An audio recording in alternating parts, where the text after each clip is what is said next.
नया साल की शुभकामना देता हूँ। मेरे दोस्त दो आए हैं यहाँ, एक एग्जीक्यूटिव मेंबर रोनेन नर्जरी जी और दूसरा हम लोग का MCLA है धर्म नारायण जी। मैं उसके साथ ही बाकी लोग जो आज इस प्रोग्राम को सपोर्ट किया है, मैं सबको धन्यवाद देता हूँ। ये मेरे लिए एक अच्छा मौका है कि आप लोग को स्पेशली थैंक्स कहने का, क्योंकि ऐसा मौका नहीं मिलते हैं। अकेले अकेले में तो हम लोग मिलते हैं, लेकिन एक साथ मिलना बहुत प्रॉब्लम होता है कि हम लोग को ऐसा मौका ही नहीं मिलता है।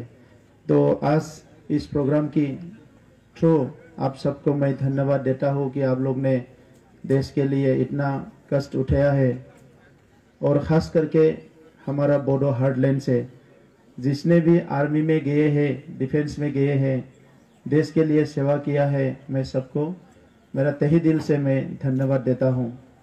और इस प्रोग्राम के जरिए हम लोग का बोडोलैंड से जितने भी शहीद हुए हैं उनको भी मैं नमन करता हूँ।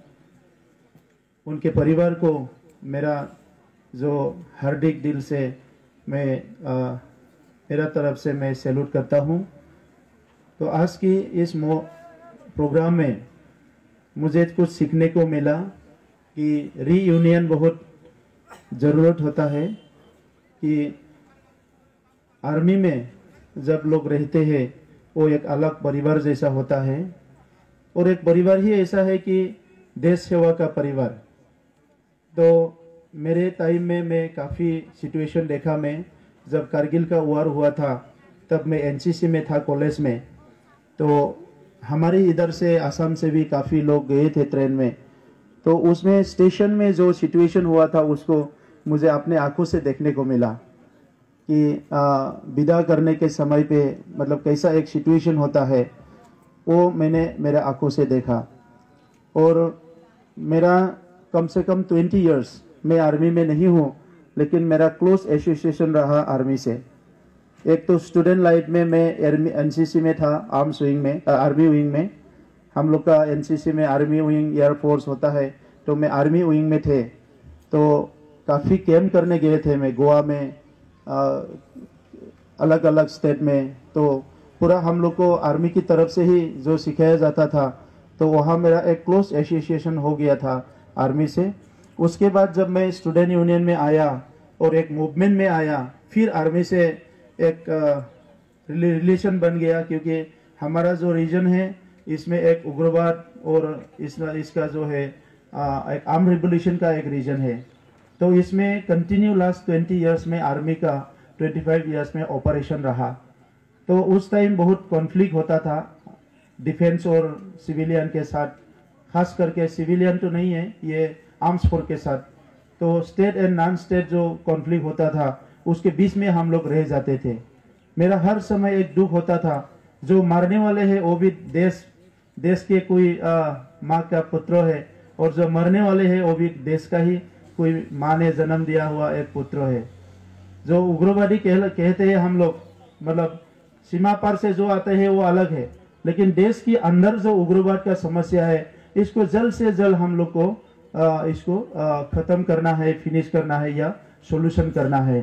क्योंकि मुझे एक देशवासी होने के नाते बहुत दुख होता है जब कोई उग्रवादी के हाथ में कोई आर्मी मरता है, और साथ ही कोई आर्मी के हाथ में कोई मतलब उग्रवादी के नाम पे एक जवान मरता है जो अपने ही देश के किसी माँ का बेटा है। तो इसीलिए लास्ट 20 इयर्स में 15 ईयर्स से ज़्यादा मैं आर्म्स कॉन्फ्लिक्ट को रिजॉल्व करने में मेरा दिमाग को लगाया था।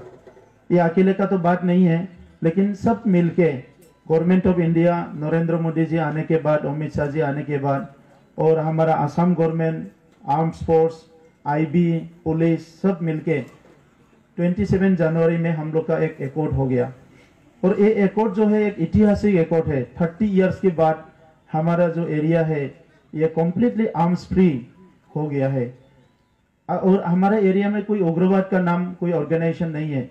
हाँ है, एक दो आदिवासी का है, इसका है, वो लोग भी अभी सीजफायर में है। तो इसीलिए हम चाहते थे कि हम लोग का अगर हथियार रहेगा वो सेना के पास ही रहेगा, जो देश सेवा के लिए जरूरत है। हथियार अगर रहेगा पुलिस के हाथ में ही रहेगा जो हम लोग का समाज सेवा के दायित्व में है, लेकिन कोई भी सिविलियन के हाथ में हथियार नहीं रहेगा, ऐसा एक हमने सोच रखा था 2009 में। और उसके बाद हमने काफ़ी काम किया है अवेयरनेस करने का, और इसमें आर्मी से हम लोग को बहुत सहयोग मिला। अभी एक माहौल आ गया है, एकॉर्ड हो गया है। हम लोग का काफ़ी भाइयों जो उग्रवाद के नाम पे घर छोड़ के गए थे, वो लोग फिर अपने माँ बहन के साथ घर में आके रहे हैं।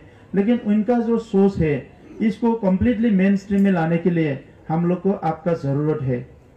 अभी एक्स आर्मी का जो यहाँ बहुत एक संख्या में हम लोग का बदौलत में है, मैं चाहता हूँ ये सारे जो हम लोग का एक्स आर्मी है इकट्ठा किया जाए, और हमारा नौजवानों को एक तो है हम देश का जो मातृभूमि का जो हम लोग का सोच है, इसका रक्षा है, इसको विकास के लिए जो सोच है आर्मी जैसे समझते हैं, इसको थोड़ा सा लोगों को मोटिवेट करना है। एक दूसरा जो है आर्मी का जो डिसिप्लिन है ये समाज में जाना चाहिए, क्योंकि without any discipline society can not progress. हम लोग का सोसाइटी में डिसिप्लिन लाना है। हम स्कूल में सिखाते हैं, कॉलेज में सिखाते हैं, लेकिन वो जो सीख है वो वास्तव में इतना काम में नहीं आता है।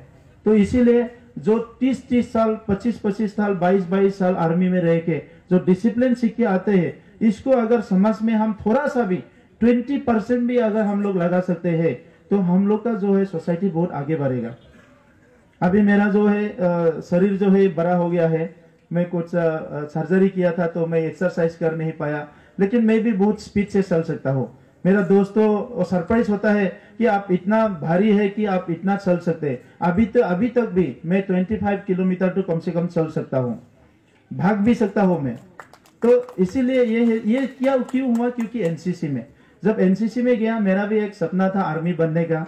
2004 में मुझे मिला था ये नर्सिंग, आर्मी नर्सिंग में जब साइंस में मैंने किया था।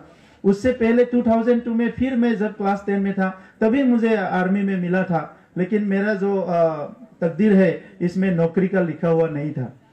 तो फिर भी अभी भी चाहता हूँ, दो हमारा ब्रिगेडियर सर है, एक रिटायर्ड है, एक अभी भी सर्विस में है। अगर अभी भी मौका हो तो मैं तो चाहूंगा कि किसी को देता है, हम लोग का खेल के दुनिया से किसी को ऑनररी देता है, किसी को देता है, अगर ऐसा मौका है तो मुझे भी दे दीजिएगा। क्योंकि मुझे अभी भी ऐसा एक मतलब दिमाग में है कि एक इधर दुनिया है, एक उधर दुनिया है, और वो दुनिया है जो है मुझे बहुत अट्रैक्ट करता है। तो जो भी हो, आज एक अच्छा मौका है। हमने कुलबीर सिंह साहब से बात किया, हम लोग को बहुत काम करना है आगे, क्योंकि ये देश जो है हमारा लीडर ने तो बताया है हम लोग को एक भारत श्रेष्ठ भारत होना है, लेकिन श्रेष्ठ भारत होने के लिए लास्ट मैन को पकड़ना है, जो जिसका अभी भी घर नहीं है, पीने का पानी नहीं है, जिस गांव में अभी भी स्कूल नहीं है, सड़क नहीं है, वहां तक हम लोग को जाना है। तो इसीलिए देश सेवा के देश को रक्षा करने के साथ साथ देश सेवा का जो प्रोग्राम आर्मी ने रखा है या हम लोग का एक सर्विसमैन ने रखा है, ये बहुत अच्छा है। इसको हम लोग बिल्कुल सपोर्ट करेंगे। मैं पॉलिटिक्स में मेरा आने का कोई एजेंडा नहीं था, पॉलिटिक्स मेरे लिए कोई एम भी नहीं था, अभी भी पॉलिटिक्स मेरा एम नहीं है, एम भी नहीं है, ऑब्जेक्टिव भी नहीं है। यहाँ कुछ प्रॉब्लम है, इसीलिए मैं मेरा जीवन का थोड़ा सा समय मैं पॉलिटिक्स में देने के लिए आया। मैं ज्यादा समय पॉलिटिक्स में देने के लिए नहीं आया। इसलिए आप लोग मत सोचिए कि कोई और पॉलिटिशियन के जैसे मेरा भी एक लाइफ होगा, ऐसा कुछ भी नहीं है। आप आम आदमी की तरह मेरे साथ बात कर सकते हैं, जो भी समस्या है आप मेरे साथ बात कर सकते हैं। यहाँ बीटीआर गवर्नमेंट में जो फंड है, पैसा है, ऑफिस है, दफ्तर है, वो आपके लिए है, सबके लिए है, वो मेरे लिए नहीं है अकेले। तो इसीलिए जो भी काम होगा हम लोग एक साथ मिलकर करेंगे, और डिफरेंस नहीं रहना चाहिए। एक टाइम था कि आर्मी है वो अलग है, वो मूवमेंट के टाइम में तो होता था, लेकिन मेरा ज्यादा जो समय है वो एसोसिएशन में रहा। बीएलटी का जब एकॉर्ड हुआ था, कुछ लीडर लोग जाने के लिए डरते थे हमारा डिस्ट्रिक्ट में आर्मी के साथ, मैं लेके गया, चलिए हम लोग बात करते हैं। तो ऐसा जो है हम लोग को आगे बढ़ना है, और जहां जो इंस्टीट्यूशन है वो इंस्टीट्यूशन बेस्ड को हम लोग को सोसाइटी में लेके जाना है, तभी सोसाइटी आगे बढ़ेगा। तो इसीलिए और मैं सबको धन्यवाद देता हूँ, ज्यादा बोलना नहीं चाहूंगा। मैं क्षमा चाहता हूँ, समय भी बहुत कम है। होम मिनिस्टर साहब आ रहे हैं एक दिन के बाद हम लोग का यहाँ, तो हम लोग को तैयार करना है।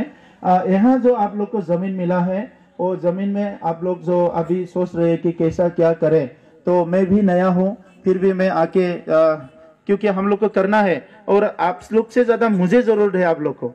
क्योंकि हम लोग का जो अनएम्प्लॉयड यूथ है उनको हम लोग को ट्रेन करना है काम के लिए, उसके लिए। तो इसीलिए मैं इस प्रोग्राम में आके हमारी गवर्नमेंट की तरफ से फर्स्ट हम लोग का ये जो डिस्ट्रिक्ट का ऑफिस बनेगा, भवन बनेगा हम लोग का सेना के, इसके लिए हम लोग 20 लाख आप लोग को देंगे। इसको जल्दी ही देंगे। आप लोग इसको प्रोसेस कर दीजिए, आप लोग तैयारी कर दीजिए, ये काम हम लोग जल्दी करेंगे। उसके बाद नेक्स्ट जो हम लोग का फाइनेंशियल ईयर आएंगे उधर और भी हम लोग देंगे। तो यहाँ जल्दी से आप लोग सेना भवन बना लीजिए, और आप लोग का जो मॉडल है का कैसे कैसे हम लोग यहाँ क्या ऑफिस रखेंगे, कैसे रखेंगे, आपके मॉडल से ही ये काम करेगा हम लोग। और मैं चाहूंगा कि आपका ऑर्गेनाइजेशन हमारे साथ एक क्लोज टच में रहे, और आने वाले समय में हम लोग सब लोग मिलजुल के कुछ करेंगे। धन्यवाद।